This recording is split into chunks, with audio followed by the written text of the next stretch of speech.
سلام دوستان، شاید شما هم توی اتاق خوابتون به همچین مشکلی تا حالا برخورده باشید. بیایم با همدیگه یکی از طرحایی که میشه اجرا کردش رو بررسی کنیم.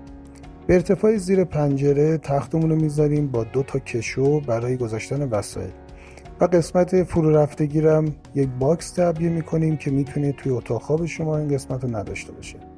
نکته طلایی این طرح استفاده مفید از پایین تخت هستش که به ارتفاع تخت یک یا چند تا کشو طراحی میکنیم و البته میتونیم یک کتابخونه هم داشته باشیم.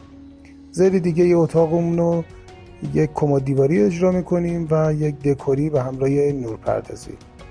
این قسمت هم یک میز تحریر یا میز کار و یک پاتختی میشه طراحی کردش به همراه یک سرتخت خیلی زیبا. ما به راحتی تونستیم توی اتاقی با همچین ابعادی یک طرح خیلی کاربردی و مناسب رو اجرا کنیم.